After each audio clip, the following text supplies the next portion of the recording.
রাত পোহালেই আমার জায়ের সাথে আমার স্বামীর বিয়ে। আমার তার সাথে ডিভোর্স হয়নি, এমনকি আমি আমার স্বামীর ঘর ছেড়েও কোথাও যাইনি এখন পর্যন্ত। আমি আছি আমার রুমে। বিয়ের 9 বছর হতে চলেছে, এখনও নিঃসন্তান। সমস্যাটা আমার স্বামীর। ওনার শুক্রাণুর সংখ্যা 2%। অনেক চিকিৎসা করেছি, কিন্তু লাভ হয়নি। বিয়ের 3 বছরের মাথায় যখন জানতে পারি তার কখনো সন্তান হবে না, সে মানুষটা সারা রাত আমাকে জড়িয়ে ধরে কেঁদেছে। আমাকে বলেছে আমি যেন তাকে ছেড়ে কোথাও না যাই, এবং কথা দিয়েছিলাম যাব না।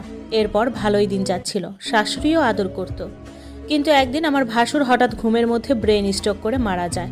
তারা আলাদা বাড়ি করেছিল, সেখানে থাকতো। আমার ভাসুর মৃত্যুকালে 12 বছরের একটি ছেলে এবং 3 ও 5 বছরের 2 মেয়ে রেখে যায়।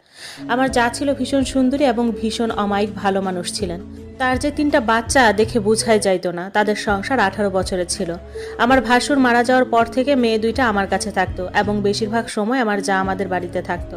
আমার শাশুড়ি আগে আমাদের সাথে থাকতো, ভাসুর মারা যাওয়ার পর কয়েকদিন ওখানে ছিল, তারপর যাও চলে আসে আমাদের বাড়িতে। বাড়িটা আমার স্বামীর করা ছিল। আমার শ্বশুরের জায়গার উপর একতলা বাড়ি করেছিল আমার স্বামী। আমার জায়ের মেয়েরা আমার স্বামীকে আগে ছোট বাবা বলে ডাকতো, এখন শুধু বাবা বলেই ডাকে। আমার ভাসুরের মোটামুটি টাকা পয়সা ছিল, আর্থিক অভাব ছিল না। তারপরেও আমার স্বামী এবং আমি তাদের যথেষ্ট দেখতাম। ভাসুর মারা যাওয়ার পর থেকে বাচ্চাগুলো আমার স্বামীকে ছাড়া কিছুই বুঝতো না। আমি বিষয়টা আমলে নিয়েও নেই নাই। আমার দিন বাড়ির আঙিনায় হাঁস মুরগি গরু লালন পালন করায় চলে যেত। আমি ঘরের সব কাজ করতাম। আমার ভাসুর মারা যাওয়ার পর রাতের বেলা আমার স্বামী ভাসুরের মেয়েদের সাথে থাকতো, কারণ ওরা বাবার জন্য কান্না করতো। তখন আমার বিছানায় এসে ঘুমাতো। আমার বিছানাটা এত বড় ছিল না, তখন ওরা দুজন সহ আমার স্বামী খাটে শুইলে আমি নিচে ঘুমাতাম। এর কয়েকদিন পর 12 বছরের ছেলেটা এসেও আমার স্বামীর সাথে ঘুমাতো। আমি তখন অন্য রুমে ঘুমাতাম। এভাবে আস্তে আস্তে তৈরি হলো আমার স্বামীর সাথে আমার দূরত্ব। আমার ভাসুর মারা যাওয়ার বছরখানেক পার হওয়ার পর খেয়াল করলাম আমার শাশুড়িও আমাকে তেমন দেখতে পারে না। সব কিছুতে বড় ভাবিকে প্রাধান্য দেয়, এবং আমার স্বামীও আমাকে গুরুত্ব দিত না এবং সময় দিত না। সব কিছুতে ভাবি ভাবি করত।